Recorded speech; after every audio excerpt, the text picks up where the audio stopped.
The other day I had the pleasure of speaking to several business owners about ways to increase the efficiencies within their businesses. They felt that there were ways to do it, but they just weren't sure how the best ways where their focus should be really on how to increase efficiencies. So I talked to them about three primary areas I believe efficiencies can best be created. First is people, second is through the use of processes, and third is in your leadership skills. So let's talk about each one of those three. These topics can take hours to discuss in total. Obviously, I don't have that much time, so we're going to go through these quickly. But just know that there's a lot behind these. I'd be glad to spend some time with you if you click on the link at the bottom of this video, and let's schedule 30 minutes, and no cost to you, and we can expand on what I talk about in this short video. Okay, first, people.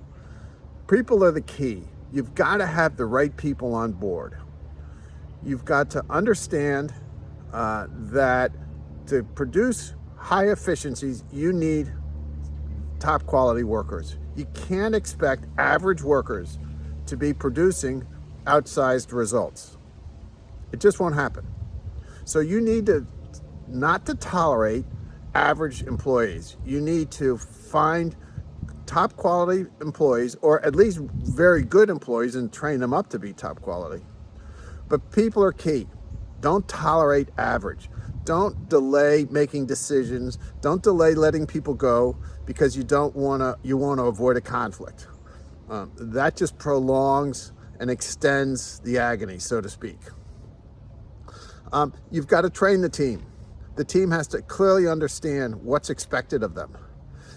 You have to clearly delineate roles and responsibilities for every single position in your business so that everybody understands who's doing what and how it's going to be done and what they should expect.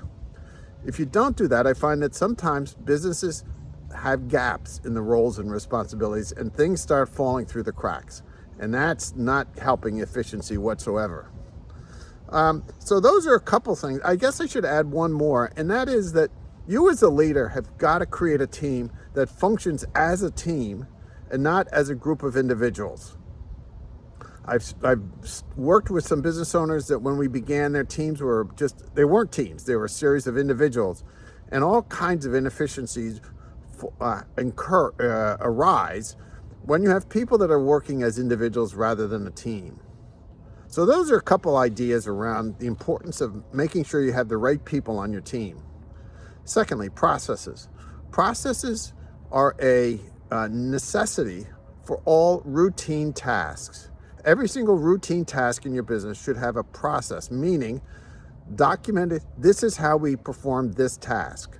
We don't perform it differently depending on the day of the week. We don't perform it if it's raining out or if it's cold out. We do it every single time this way.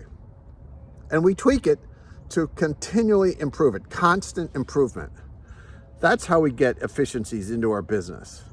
Now, if for those tasks which are humanized, like customer service, those things are on an exception basis, and I would not suggest that you routinize them because that leads to those calling trees and customer frustrations.